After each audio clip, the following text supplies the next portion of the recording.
BX1+. L'invité de Fabrice Grosfilet. Voilà notre invité exceptionnellement à distance, Elke van den Brand, ministre bruxelloise de la mobilité. Bonjour Elke van den Brand. On va parler avec vous de l'aménagement d'un certain nombre de carrefours. Vous l'annoncez ce matin dans la dernière heure. 6 carrefours ou axes dangereux vont bénéficier de travaux dans les semaines ou dans les mois qui viennent. Vous aviez fait campagne avant les dernières élections régionales en disant il faut réduire la mortalité et les accidents en région bruxelloise. Il reste encore beaucoup à faire ? Il reste encore beaucoup à faire. Ce qu'on veut faire, c'est créer une ville où, quand tu as un enfant de 12 ans qui peuvent se déplacer à vélo, à pied ou en transport commun, en toute sécurité en ville. Et pour faire ça, il faut vraiment prendre beaucoup de mesures. Et changer l'infrastructure, c'est une des mesures. Faire en sorte que les carrefours sont plus sécurisés. Mais aussi la ville 30, par exemple, fait en sorte que les gens roulent moins vite. Ça aussi a pour impact qu'il y a moins d'accidents avec un impact grave. Alors, ce sont toutes ces mesures dont on a besoin pour créer cette ville dont tout le monde sait se déplacer en toute sécurité. Alors, il y a 448 zones considérées comme à concentration d'accidents, donc zones accidentogènes. Il y en avait 30 qui avaient été définies comme prioritaires. Il y en a 14 sur lesquelles vous estimez qu'on a déjà résolu le problème. Il y en a donc 6 autres qui sont actuellement en cours de résolution. Concrètement, dans ces zones-là, on va donner quelques exemples. C'est par exemple la place d'Ailly à Scarbeck, c'est le croisement entre la chaussée d'Acte et l'avenue Jules Bordet à Evere, c'est le croisement Hubad-Ostrooper avec le boulevard Smet-de-Neyer à Laken, par exemple, ou Léopold II avec le croisement de la rue de Ribeaucourt à Molenbeek. Qu'est-ce qu'on va faire concrètement dans ces carrefours ? On installe des feux rouges, on installe des gendarmes couchés, c'est-à-dire des casse-vitesse. Qu'est-ce qu'on fait ? Alors, ça dépend de carrefour au carrefour, mais ce qu'on a fait, c'est déjà de 2013. Alors, ça date de 2013 qu'on sait que ce sont des carrefours qui sont dangereux. Il y a 30 carrefours qui ont 2013. Alors, ça fait longtemps qui est identifié comme prioritaire, comme importante. Alors, quand j'arrivais au poste, il y avait 6 carrefours de ce type qui étaient faits. Alors, on a dit non, ça ne va pas, il faut augmenter le rythme, il faut que ça va beaucoup plus vite. Alors, on est maintenant à 14, on va encore faire 7 dans 2021. Et comme ça, on veut que tous ces points noirs qu'on connaît au niveau de sécurité routière seront refaits. Et en fait, pour chaque carrefour, il y a une analyse qui est faite. Cette analyse est une étude qui est faite et des recommandations. Alors, ce sont ces recommandations qu'on est en train de mettre en œuvre pour faire en sorte que la situation s'améliore et que la sécurité s'augmente. Mais concrètement, ça veut dire quoi ? C'est-à-dire qu'on va rajouter des pistes cyclables, qu'on va ralentir la vitesse des automobilistes, qu'on va améliorer la visibilité ?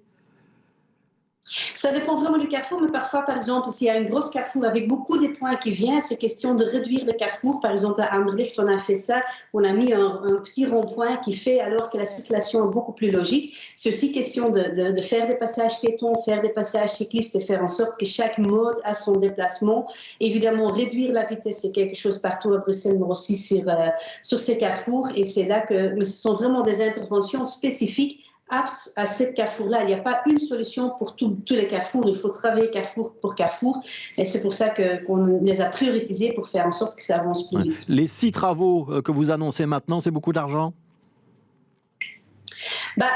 Parfois, c'est beaucoup d'argent, mais parfois, c'est question de prioriser au niveau de timing et de travaux. Je ne peux pas vous donner le budget pour ceux-ci parce qu'ils sont dans des grands cadres contrats. Et parfois, par exemple, changer une simple passage piéton peut se faire, par exemple, en remplaçant l'emplacement stationnement juste avant le passage piéton par des axes vélo. Comme ça, la visibilité augmente et on a plus de contacts. Il y a des petites mesures qui peuvent vraiment faire une différence. Mais ici, on parle vraiment des réaménagements des carrefours plus intensifs, évidemment. Si on parle de place d'Aïs, c'est pas juste en ajoutant un peu plus de visibilité, c'est vraiment faire en sorte que pour les piétons, pour les cyclistes, on y ajoute une couche de sécurité. Alors, on parlait de 30 zones accidentogènes. Il y en a 14 qui ont déjà été réglées. Vous en annoncez 6 maintenant. Si je calcule bien, il en reste une dizaine. Qu'est-ce qu'on fait avec la dizaine qui reste ? Quand est-ce qu'on s'attaque à ce problème-là ?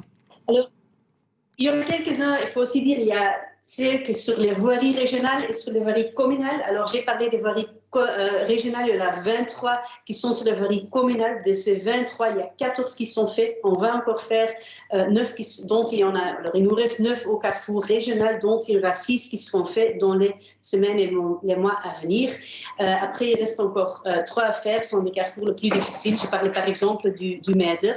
Et ça sont des carrefours sur lesquels on veut vraiment élaborer des plans plus profonds. Mais tous ces points, tous ces troncs doivent être réaménagés cette législature. Ouais, Carrefour, Mézère, donc les 3 carrefours qui restent, on aura une solution avant la fin de la législature, Elke van den Brand, ou pas?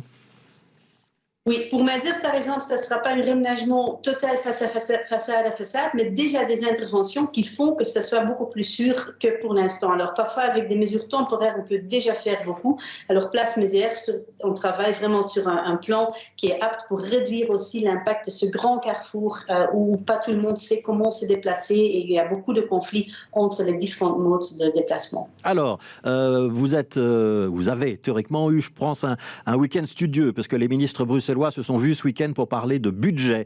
Est-ce que les dossiers avancent? Est-ce qu'on va vers un conclave budgétaire bruxellois serein ou il y a beaucoup de tensions? Est-ce que vous allez nous le dire?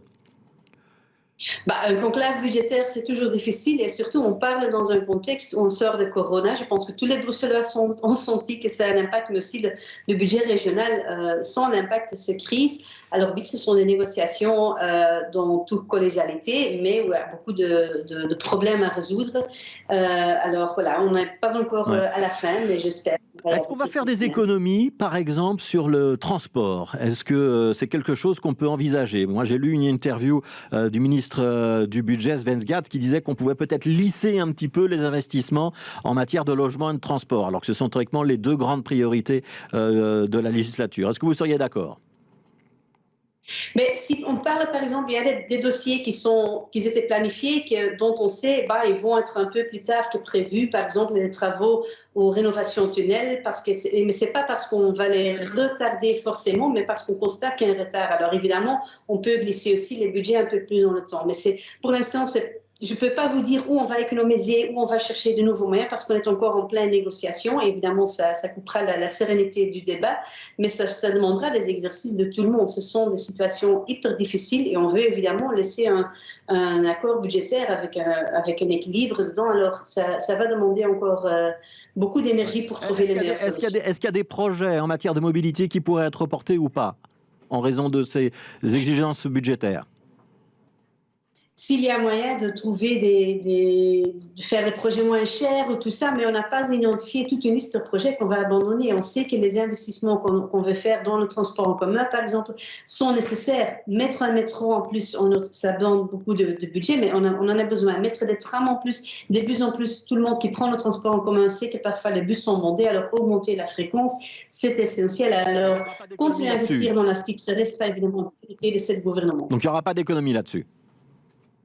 Je ne peux pas vous dire maintenant parce qu'on est vraiment...